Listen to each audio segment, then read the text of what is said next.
नमस्कार, आदाब, सलाम, सत श्री अकाल। आज आपका अपना सनी राणा मोटिवेशनल स्पीकर और बिजनेस कोच बहुत गर्मा गर्म तड़क भड़क वाला मुद्दा लेकर आया हूं। सोच रहे होंगे क्या मुद्दा है दोस्तों। आज का ये मुद्दा है रिजर्वेशन को लेकर, आरक्षण को लेकर। आरक्षण अमृत या जहर। दोस्तों सबसे पहले तो आरक्षण को समझने के लिए हमें समझना पड़ेगा कास्ट सिस्टम को, क्योंकि आरक्षण आया कहां से है।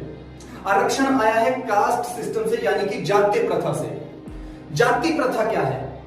बोलते हैं ना, मैं हिंदू, मैं मुस्लिम, मैं फलाना, मैं ढिमका, वो नहीं। यहां पर बोलेंगे मैं राजपूत, मैं पंडित, अपनी अपनी जाति का नाम लेके। तो ये है जाति प्रथा। अब ये जाति प्रथा की बात करूंगा। जाति प्रथा को 4 भागों में बांटा गया है: ब्राह्मण, क्षत्रिय, वैश्य, शूद्र। दोस्तों अब बात करना चाहूंगा इन्हीं 4 भागों की। सबसे बुरी हालत किस समाज की थी? वो था हमारा शुद्ध समाज, यानी कि दलित समाज। दलित समाज में पैदा होना ही मान लो अभिशाप है, कलंक लग गया जैसे माथे को। बुरी हालत है। एक छोटा सा बच्चा पैदा होने के बाद जब बड़ा हुआ ना, उसको स्कूल में जाने की अनुमति नहीं है, क्लास में बैठकर पढ़ नहीं सकते। बुरी हालत है। कुएं पर जाकर पानी भी नहीं पी सकता। गलती से किसी दलित समाज के बच्चे ने कुएं से पानी पी लिया तो उसकी आंखें निकाल दी जाएगी, जीभ काट दी जाएगी। बुरी हालत कर दी थी। दलित समाज की महिलाएं यदि साड़ी भी पहनेगी तो घुटने तक पहनेगी, घुटने से नीचे साड़ी नहीं पहन सकती। मेरी माताओं, मेरी बहनों के साथ इतना बुरा होता था। ये देश की आजादी के बाद की बात है। यदि कोई मंदिर में जाकर माथा टेकना चाहे तो माथा नहीं टेक सकता, अपने मुंह से राम राम नहीं बोल सकता, क्योंकि ये थे हालात मेरे देश के। तभी फलस्वरूप जन्म होता है डॉक्टर भीमराव अंबेडकर का, युग पुरुष, जिन्होंने देश को बदल कर रख दिया। दोस्तों जिन्होंने देश को बदल कर रख दिया। दोस्तों बात करना चाहूंगा, इन्होंने समानता का अधिकार दिलवा दिया। दलित समाज को बहुत अच्छे लेवल पर लेकर आ गए। इन्होंने बताया कि दलित, पंडित, क्षत्रिय सब कुछ एक है, वैश्य, शूद्र सबको मिला दिया। इन्होंने एक एकता का पाठ पढ़ा दिया कि सभी एक समान हैं, सबको मिलकर स्कूल में जाना है, सबको मिलकर उसी कुएं से पानी पीना है, सबको मिलकर मंदिर में माथा टेकना है। सभी औरतों को, मेरी बहनों को साड़ी पहननी है तो घुटनों से नीचे तक पहनेगी। सारा अधिकार दिलवा दिया। दोस्तों अब बात करना चाहूंगा डर्टी पॉलिटिक्स की। कहने का मतलब गंदी राजनीति। पंजाबी में बोलते हैं मैनू की। कोई मरे चाहे जिए, सुथरा घोर पतासा पिए। मैनू कोई फर्क नहीं पैंदा, कुछ भी हो जाए, मुझे तो वोट बैंक से प्यार है। कहने का मतलब मेरे देश के कुछ ऐसे नेता लोग जिनको वोट बैंक की कुर्सी चाहिए थी, वोट चाहिए थी, वोट के चक्कर में ये वो भूल गए कि अब आरक्षण का कीड़ा देश को चिपक रहा है, अब आरक्षण की जरूरत नहीं है। दोस्तों ये आरक्षण सिर्फ उस समय तक के लिए रखा गया था ताकि हमारा दलित समाज एक बराबर के पायदान तक पहुंच सके, सबको समानता का अधिकार मिल सके। इसलिए इसको 10 सालों तक सीमित किया गया। लेकिन वोट बैंक के चक्कर में कुछ महान नेताओं ने इसको रोकने की कोशिश नहीं की और आरक्षण इसी तरह से कंटिन्यूज रहा। हर 10 साल बाद ये बढ़ता रहा। 10 साल खत्म होते, अगले 10 साल, वो 10 साल खत्म हो गए, अगले 10 साल, इसी तरह से ये कंटिन्यू चलता रहा।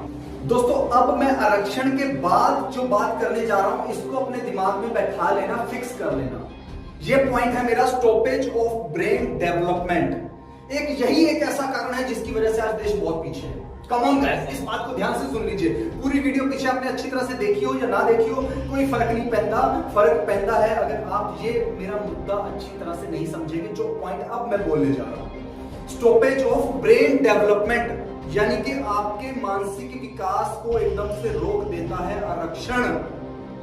यदि हमने अपने बच्चे को बोल दिया कि बेटा तू कुछ मत कर, तू बड़ा होगा तेरे को ऐसी नौकरी मिल जाएगी, तू दलित समाज में पैदा हुआ है, कोई बात नहीं, तेरे लिए तो बल्ले बल्ले है, बल्ले बल्ले, शाबाश शाबाश। समझ रहे हो मेरी बात? आप दलित समाज में पैदा हुए हो, आपको स्कूल में एडमिशन इजीली मिल जाएगी, आपको नौकरी इजीली मिल जाएगी, आप जज, वकील, ऑफिसर कुछ भी बनना चाहते हो सब कुछ बन जाओगे।